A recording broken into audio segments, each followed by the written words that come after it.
Broadcasting live from the great city of Manchester, England. This is the Richie Ysalys Show on davidicke.com.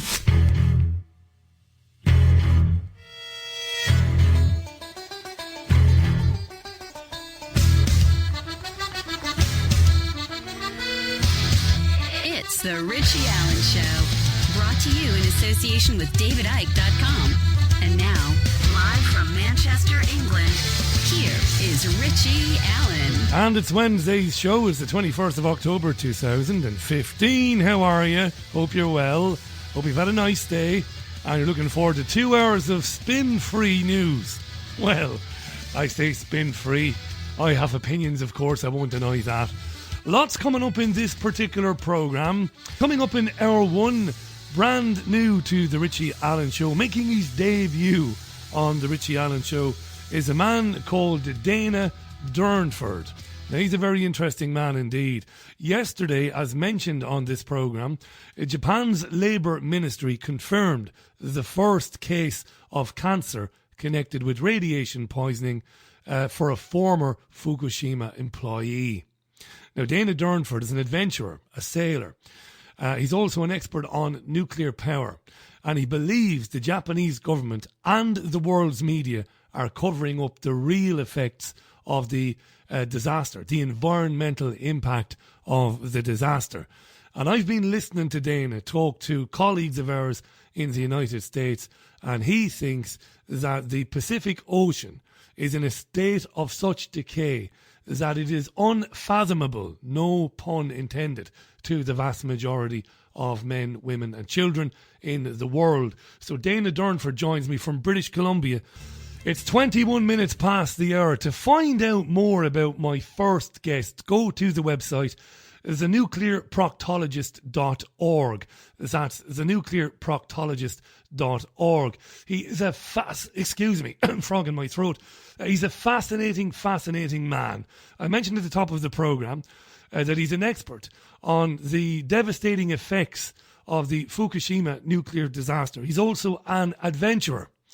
And he's been doing a lot of media recently to talk about what exactly is going on with respect to the attempts to clean up or to fix what happened in Fukushima, but more importantly, what it's doing to the Pacific Ocean and what it's doing to the west coast of the US and beyond. Like I said, it's thenuclearproctologist.com, it's .org, thenuclearproctologist.org, in fact. He's in British Columbia, which is a beautiful part of the world. Let's welcome to the programme Durnford.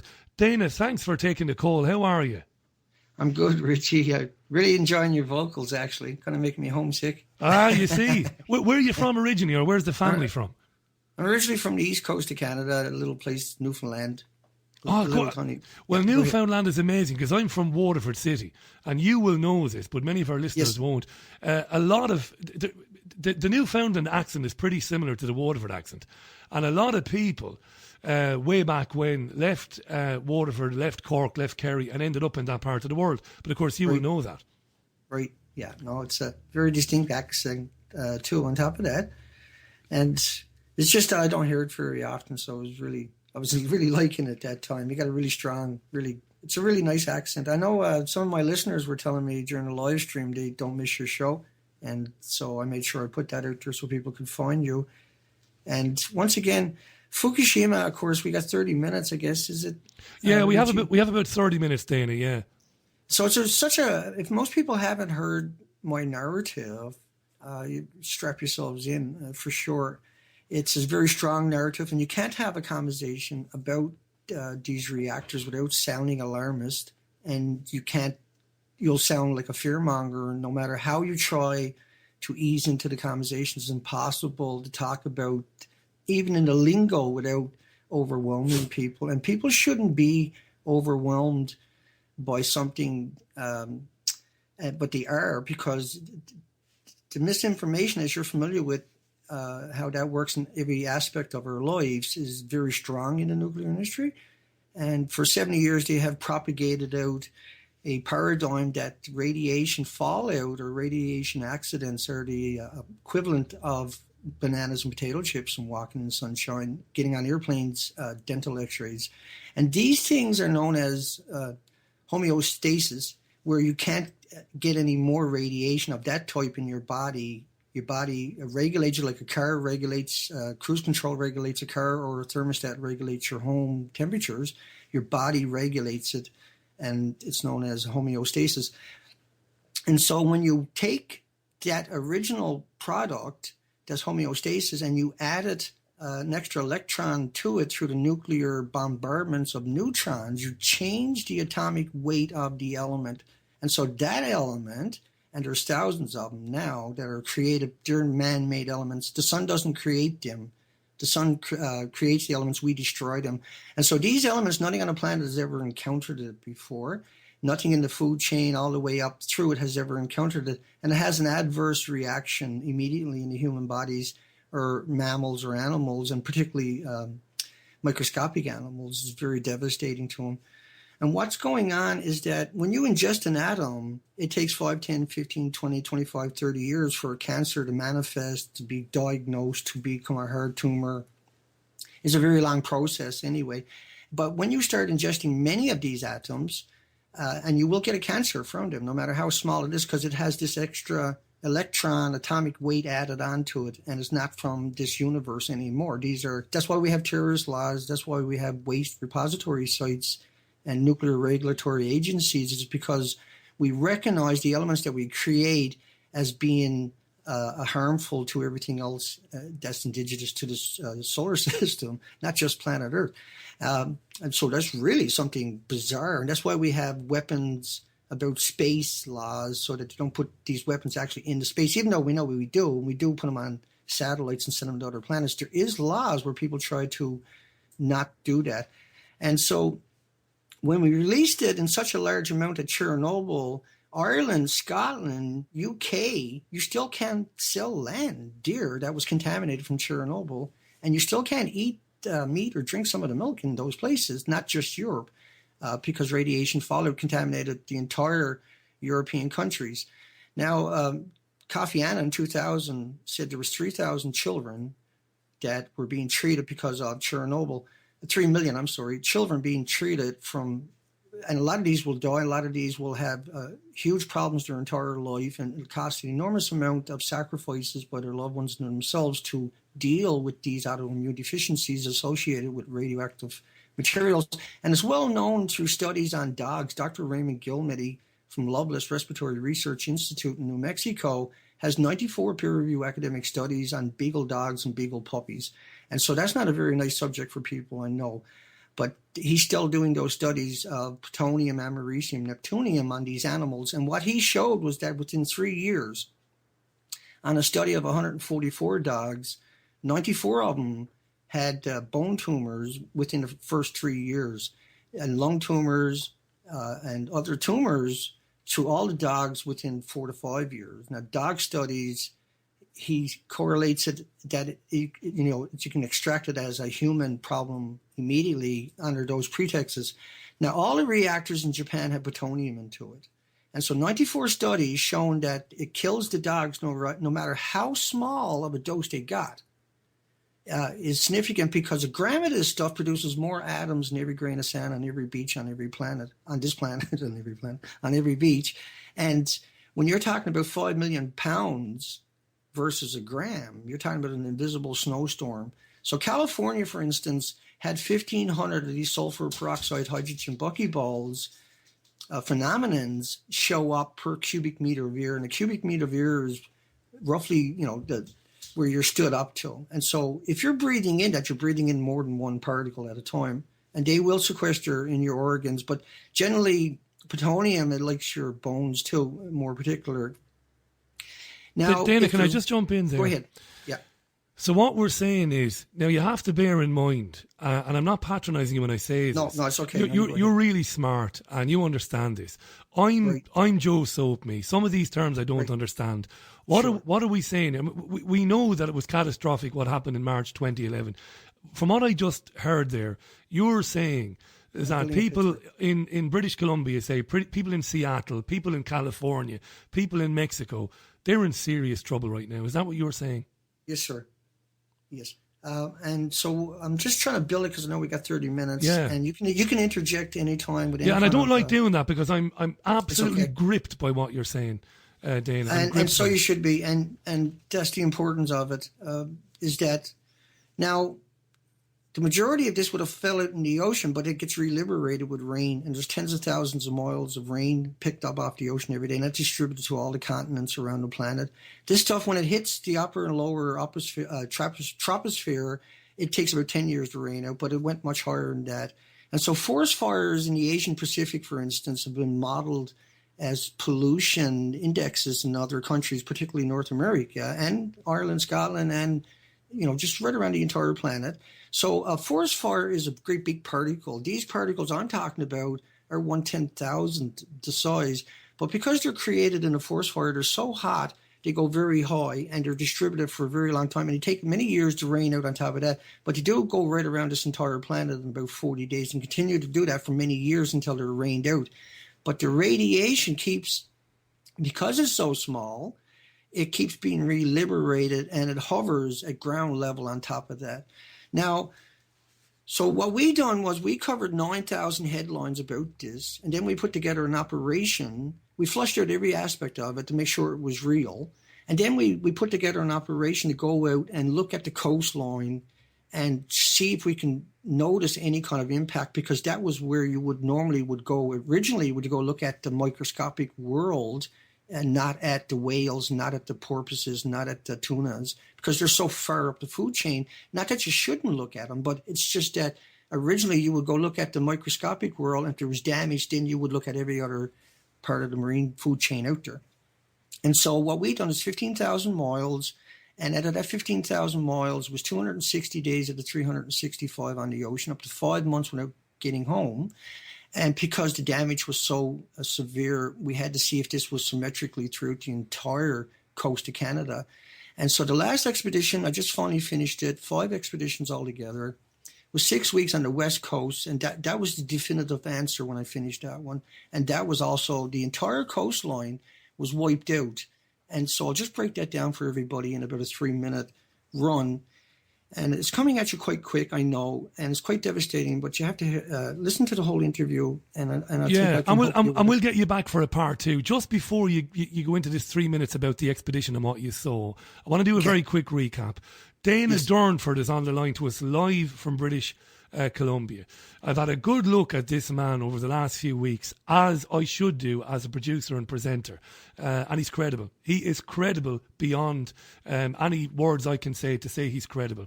He is an expert in what nuclear fallout does to the environment, to the sea, to the air, to the land. He's an adventurer. He's a sailor. He's been looking at this since it happened. He's been back-checking his facts against what happened in Chernobyl and what happened elsewhere over the years. This is absolutely serious stuff, this. It isn't fear-mongering. It isn't playing that silly game that some alternative news programmes do, this doomsday, end-of-the-world nonsense. It's none of that. This is the stuff that's not been disseminated on national and commercial media because they're burying it. They are burying this. We know this to be absolutely true. Dana, by the way, Dana's website is thenuclearproctologist.org. It's thenuclearproctologist.org. Right, my friend, what have you seen on these expeditions when you're out at sea? What are you seeing? Talk to us about the wildlife. Talk to us about the birds, the animals, what you would expect to see, what you're not expecting to see. The floor is yours. Okay, really, really, really good setup. Thank you, Richie. So, folks, this is tough, I'm sure, for anybody who loves the ocean or just loves life itself. Now, British Columbia is unique, and it has 26,000 islands. And in that 26,000 islands, there's an established residential population of marine invertebrates and life, and floras and faunas and insects and birds and shellfish. And so I had to encompass all of that. Normally, a researcher will go out and just study one bird or one insect or one fauna or such and such. I had to encompass it all because it was all missing. And so what was missing was 5,600 species. But in comparison, that's just a generalization of the species. And there's 4 million in the Pacific Ocean altogether. But they consider many researches over the many decades of the coastline that showed this many to be the residential. And these numbers are 600 algae, which are kelps, and you would expect to find 400 to 500 in any tidal pool at it, no matter where you went. And then you would get 70 species of sponges. You would get 76 species of starfish. You would get 78 species of sea anemones. And remember, these all comes in very bright, different colors per species. So when you're talking, so now you would have around 6,500 species of the invertebrates without the backbones. You would have all the shellfish, the snails, the mollusks, the periwinkles. You would end up with all the mussels. The mollusks would cover every single rock that it can get onto in herds. On top of this, that is where the nursery itself of the Pacific Ocean is too. And so the sunlight penetrates the ocean for the first 30 feet. Very significant. You still get your colors, but after that you get shades of gray. And I was a commercial diver for 14 years in both oceans. And so I 6 hours a day on the ocean floor. So I ran 14 commercial operations in the ocean. And I have a unique perspective of that. And because I had a company 8 years ago, called Marine Channel Productions Limited, where I foresaw thousands of cameras underwater, and I was actively trying to do that. And the species, there's 100 species left on the coastline, out of the 5,600 residential. But the underwater footage was shocking also. The coastline underwater footage showed that all the shellfish were missing. Now, a shellfish, like a mussel, for instance, when it dies, the shell opens up. It's a very visible thing. And so as the camera's going underwater, we don't see any shellfish down there. This is the most bizarre thing that anybody can even imagine, because the beaches are made of shellfish shells over millenniums. So how can you have shellfish beaches without shellfish? Is a really startling observation. Did you expect to see that, or did that come as a massive shock to you? That was probably the biggest shock, besides the insects were missing along the entire coastline and the bird species. There was supposed to be 148 residential and 167 migratory. And out of all the species, I've only counted 11 of bird species, but none of them were in the herds or in population-wise. And in context of that, on my last expedition, I ran to the very north of Canada, to the border of Alaska, and I'm right down at the south end of Canada, and I counted 400 birds. Now, every mile I should count 1,000 to 5,000 birds, and many varieties of them. But also during the trip, I was there when the phytoplankton was supposed to bloom and the krill was supposed to come in. These are the bases of the food chain, the oxygen and the carbon sequestering chain on this planet. 50% of the oxygen is produced by the phytoplankton. There was no evidence of that at all. And during the major season, I shouldn't be able to see more than 2 feet below the boat. And my underwater camera footage was perfect all the way to the ocean floor the whole time. And at nighttime, I would leave. I have a daylight system on the boat for nighttime. And you couldn't get enough krill to come into the light or any other species to really get pictures underwater. It was absolutely still. Most of the anchorages, and I stayed by myself out there for up to 5 months at a time, where there was literally no birds at any given time, except for about 4 different times where I was anchored to. And it was lonely and quiet. Now, startling enough, as I went ashore into these 26,000 islands, because I would take bats in the rivers at the low tide zones or high tide zones, and I wasn't finding any spiders in the woods, and I wasn't finding any birds in the woods. And so the picture now, to wrap this all together for us, is getting even worse, as if that's not bad enough. We now have no snow in our mountains. And so the tritium was an enormous amount. Canada now has 7,000 becquerels in a liter of water for our drinking water standards, and they never announced why that is. But that's 7 million becquerels of tritium. Now, tritium got a 12.5-year half-life, and half-lives are times 10. That's how they obfuscate it all the time, is by always not telling you the other side of that story. Yeah. And so now, with no snow in the mountains, the snow in British Columbia, all these mountains, would regulate the outlets, the streams, the salmon rivers, and everything with cold water all summer long to keep the temperatures regulated. And so that wasn't there this year. And of course, that snowpack took thousands of years to produce. The tritium doesn't allow the ice to crystallize in the mountains, and now it's missing. We've never seen that in the history of this planet. And that's borne out because the entire coast of Canada. That's right. Now, we go out on commercial radio, on Fab Radio, so there will be people listening to this and they'll be sceptical. Speak to Sure. them, Dana. Speak to them, Absolutely. because they're going to say, come on, we'd have heard about this. This would have been in the news. Why is it not in the news?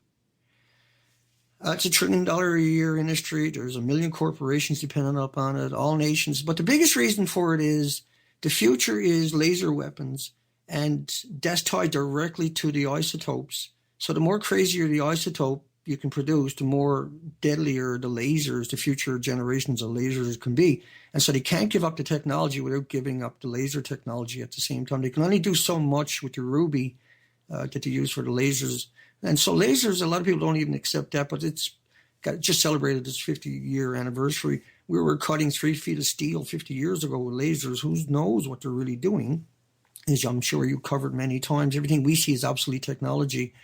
But I mean, if they find out this, what I'm saying is pertinent and real, and it's impossible to take that away, and unfortunately, they lose all their pensions immediately. Plus, they lose the respect of their friends, families, loved ones, acquaintances, neighbors, and they lose that prominence. And they also will be vilified just outlandishly in every context of that word, because you can't hide the death of the Pacific Ocean. The mass die-offs already we've seen. The herring are gone, the anchovies are gone, the shrimp are gone, the crustaceans are gone, the krill is gone, mackerel is gone, the squid is gone. And so these are the migratory feeders. These are, and everything I cover is, like I said before, I went on the ocean, I covered 9,000 headlines. So it's not me. And I use all academic studies. I had 25,000 supporting documentations before we launched it on the ocean. And we done that in frustration that nobody had went into the proper places to do the studies. Instead, they were postulating about how much radiation the tuna would pick up when they went past Japan. But the ocean current travels at 5 miles an hour. At 24 hours times 45 days, that's 5,500 miles. So the first plume gets here in 45 days, and every day behind it is a plume behind it. But taken in the context of Chernobyl, stopped after 10 days, and Chernobyl was equal to 400 Hiroshima bombs. These things were 3 times the size. These were 100% meltdowns. Chernobyl was a 30% meltdown. And these reactors are now breeder reactors. And so that as they're consuming the rocks and the cement and the rebar every time you have a tremor down or rocks that fall down or they land on, they produce ionized radioactive elements, and they are ejected into the ocean and into the atmosphere. And so even if we were to stop the reactors in Japan right now, we can't save the Pacific Ocean. And so they can't hide this much longer. They were hoping that the ocean would dilute it, but you can't dilute radiation. You can only disperse it. It has millions of years of half-life. And the problem was that the reactors were using fuel. What they were doing was reclaiming plutonium, reclaiming uranium from missiles from the silos from the Cold War. And so this stuff is already 2 million times worse than it was originally because it went through a chain reaction. That's what it does. And when you put it through a chain reaction again and you have a detonation, everything is a hot particle, because it's 2 billion times worse than what it was originally. And that's how the math works with this. Before you put it through the chain reaction, you can pick it up in your hand. After, a pound will kill everybody, 1,500 people in 20 minutes. It'll kill everybody in the front row in a minute and everybody in the back row. That's a pound of it. But if you atomize and aerosol it, you're talking a gram of it is more atoms than every grain of sand on every beach on the planet. So it doesn't take long for this stuff to show up in the microscopic world, because there was so much came out of there, because there's so much coming out of there constantly, and because we only send in the homeless, the destitute, the victims of society. Do you remember that? Holy shit. Excuse me for swearing, but do you remember that? We reported that at TPV in London, that they were sending in, they were getting homeless men, they were getting sick men to go in there. Right. Then I just want to read some tweets, right? Because massive amount of tweets have come in, and then I've got some more questions for you. Staggering stuff. Dana Durnford is on the line to us from British Columbia. It's 17 minutes to the top of the hour. Emlyn was on to say on Twitter, we have 3 more mega reactors coming to the UK, Hinkley Point, Somerset, to start in the coming weeks, producing power by 2025. I think Emlyn is disgusted by that, as am I. Mike was on to ask, does Dana know about Ivan McFadden and the ocean is broken? He sailed between Japan and California. I'm sure Dana Dana does. I'm going to quickly go through a few more of these because I'll get all the hassle later on, Dana, for not reading them. Oh, no, go ahead. Val Kyrie on Twitter says, by the time the children grow up, all the animals will be dead, if it's not sooner than that. Just moving along, loads and loads of comments from Joanne, from Ronnie. Thanks for all your tweets and all your messages. Karen in Glasgow in Scotland says, this is awful. Andrea was on to say that after Chernobyl there was a 10-year ban on taking mushrooms out of the ground. She still wouldn't do it. Mushrooms can't be found there anymore, says Andrea. Alan was on to say, this is an email from Alan. He says, Richie, the Pacific Ocean is around about 65 million square miles. Is Dana really saying that every species in 65 million square miles is in irreversible decline? Is it, Dana? 4 million species are, yeah. Because what happened was, if we took out the 5,600 indigenous species on the coastline, the other 4 million would fill up that gap immediately. The ocean didn't recede itself, see? It didn't recede the coastline. So if I went down and plowed in a healthy coastline, it would recede itself from stuff down deeper and on both sides of it. The ocean didn't do it. I documented it on my site, so I don't know what to say to him. But yeah. Now, what happens is it comes over, it hits the mountains, it washes back down to the coastline on top of that. And so maybe it's the coastline that's so radioactive, life can't take there. But on the other side of that one is, how come I couldn't find the phytoplankton when I was out there for 5 months during the bloom? And why did Canada try to create an artificial phytoplankton bloom 2 years ago? John Disney in Mass at Queen Charlotte got almost $3 million to create an artificial bloom. So if a glass of salt water would have 75 to 100 million phytoplankton and a billion other creatures and eggs and larvae, how come the ocean didn't recede the coastline was the postulation that I used, yeah. Carl is in Canberra, Australia, and asked, why is the west coast of Canada and US being affected so badly? Now, that leads into another question from Fiona, and that's on Twitter. Fiona is listening in Manchester. And let me just bring that up. Fiona says, depending on who you believe, there are several hundred or several thousand gallons of contaminated wastewater still pouring into the Pacific Ocean every day. We're not hearing the truth in the media, obviously, asks Fiona. Please ask Dana, what's the truth? Dana, what is the truth? How many thousands or hundreds of gallons of contaminated groundwater, wastewater, whatever you want to call it, are still pouring into the sea every day? They're pouring water in on the reactor constantly, but now, you got to think about the dispersals. When the original detonation happened, these were very heavy dispersals. And what they done was, as they cleaned up Japan, if you want to call it that, they were dumping it into the rivers and the estuaries and the lakes. And so this stuff will put out Beckles every second. This stuff will split atoms and create its own isotopes, et cetera, et cetera. Now, at the same time, they're digging up communities, they're taking it to other prefectures and then burning it. Incinerators. And so this stuff is created at 5, 6, 7,000 degree Fahrenheit temperatures. 3,000 Fahrenheit incinerators is not going to harm it. You're just going to re-liberate it immediately back into the environment. And I've had flushed this out with many headlines from different medias about it over the last number of years. And it seems that they're intent on burning about 1 billion tons of radioactive debris this way. And so it's just going to get worse. But the reactors themselves are hemorrhaging all of them. They're pouring water on it. The basements were broken. So it runs over, the water runs over the fuel product, not counting what the rain, typhoons, and snow does to these places. It washes it back down into the ocean. And think about everything around it is getting radiated at the same time, and that's getting washed into the environment too.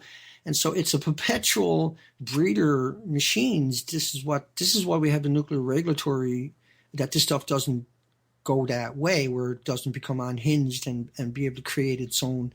That's why we worry about dirty bombs in the community, of course, is because this stuff is so dangerous, even in low qualities. But, if they have an accident, all of a sudden it's like a banana or a potato chip or walking in sunshine.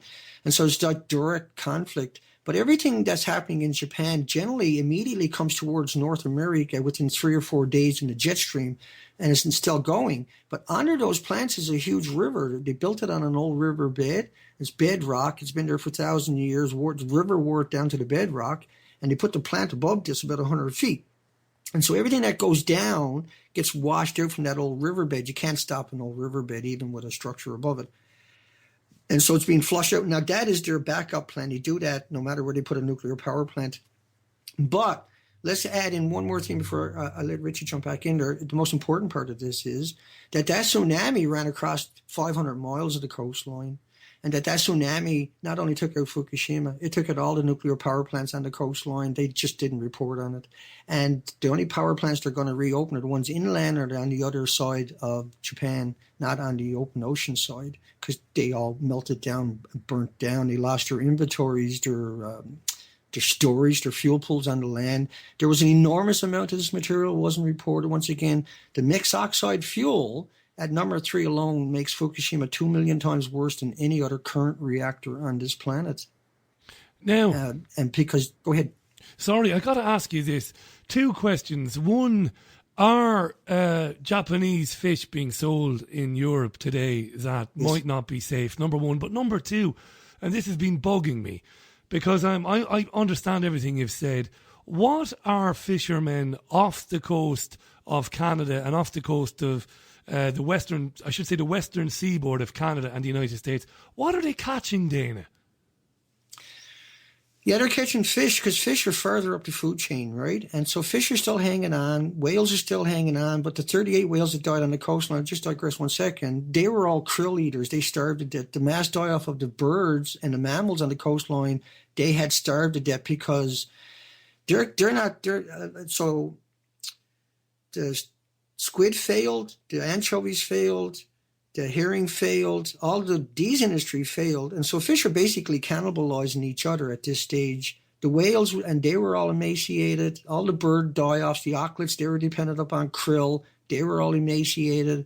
And we have endless reports now of mass die-offs. And scientists are starting to ask that question. Maybe it is Fukushima. But because the cover-up, you can't get a job in the industry without being part of the good old boys club. You can't be out speaking in the media.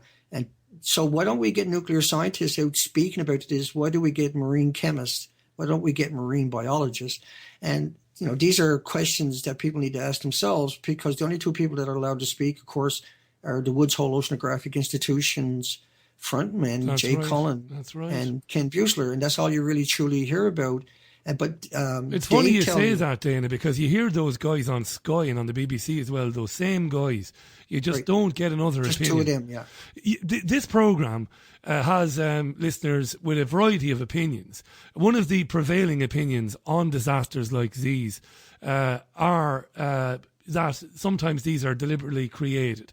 And some of our listeners will think that man-made weather technology has been used and all of that. Now, I don't know whether you're interested in any of that or whether it's occurred to you. It doesn't necessarily have to be talked or spoken about today. But is it something you've ever considered? Have you heard these theories? What do you make of them? Well, in Vietnam, they made it rain over the Ho Chi Minh Trail for an extra couple of months, washing their bridges and communities with weaponized clouds. I know in Britain, about 10 years before that, they finally admitted to washing out a community with weather warfare technology. And that in Vietnam, we chemtrailed sky also for 9 years. So this technology was already refined. They weren't going to get rid of it. And we know HAARP is real. I've seen interviews on these people.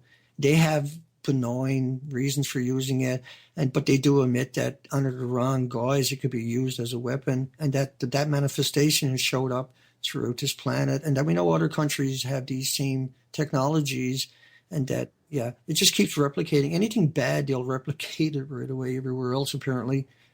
So when it comes to Japan, there's major speculations, and we can, some other show we can definitely go way down the road on that. I can certainly contribute to it in my I can back up certain documentation about it. Yeah, for sure. Well, we'll definitely do a follow-up on that. We will. We've had guests on the program before who've put forward those theories, but your background is so interesting and so unique. Thank you. For you to be saying that, Dana, I got to say again, folks. I studied up on it. You've read up on it. You've been out there. You've been on the ocean. It's the nuclearproctologist.org. Dana, what do you want listeners to this program to do with this information? What can anybody do? Well, first off, if you had 1 million people call up you, Vic, and tell them to fire Jay Cullen, we wouldn't have to listen to him no more. And the next guy definitely wouldn't be saying that stuff again, because we can have 1 million people. So we can get rid of the apologists, dethrone them, and so that's how you would do it. And then you would try to level out the playing field with somebody that's a bit more talking about the subject instead of avoiding the subject. And once again, what we got to do as a sign of good fate is to pass out natural seeds of food throughout all the communities, and because that has the nutrients in it, and I'm sure your audience is aware of the genetically modified critters out there you got to avoid. Yeah. Well, they call it food, I call it critters. And because they engineered out all the mineral, micro, macro nutrients to 20 parts per million, and engineered in toxins and dioxins and glyphosates and formaldehydes that prohibit you from uptaking nutrients. And so even if you have a chocolate bar and a really good meal of no GMO, you still have a hard time uptaking nutrients. So if everybody was to get rid of the GMO, if we were to plant organic foods throughout all of our communities instead of using pesticides and everything else and mowing lawns, we plant really natural food, healthy food, we can extend the life of the insect world, the mammal world, the animal world, the human world, and everybody else just a little bit longer till we come up with some kind of technology. But we do need to go to work on coming up with technologies to filter our water, our food, and we've got to get rid of the GMOs, a sign of good fate, The planet got half a chance. But on the path we're doing right now, we're already looking 100% at a non-changeable extinction event of the Pacific Ocean. It ain't going to get any better. We're next, We're up that food chain, and we are consuming everything that is bioaccumulating it. The studies on the dogs, the beagle dogs and the beagle puppies, are not wrong. And there's 1,000 other institutions doing those studies too. And so they show definitively what this stuff is going to do to us, and we see the documentation already. It's very frightening. It's very concerning. But first off, we dethrone these people. Then we shut them all down, and we come up with alternative sources and resources and filtration systems and try to come up with a way forward. I don't have those answers specifically. It would take me a few hours, but I do have some really good ways forward, I think. Do us a favour, Dana. We got to leave it there for now. Okay. Come back in a few weeks' time, and I don't mean the longer end of a few weeks. I mean the shorter end of a few weeks. Come back and spend an hour on the programme. Come back and do an extended interview with us. Absolutely, yeah. It's important. To say it's important is a ludicrous understatement. It's the nuclearproctologist.org. Get on there immediately. Dana, look, you've done a lot of these interviews today. Thanks very much for coming on and talking to us, my friend. Do come back again in the next 2 to 3 weeks. You're more than welcome. And absolutely. I'm looking forward to it, Richie. Marvellous. And we'll just leave it there for now. Thanks, Dana. Dana Durnford on the line to us there from British Columbia. There's a nuclearproctologist.org is his website. I don't know what to say after that. I really don't.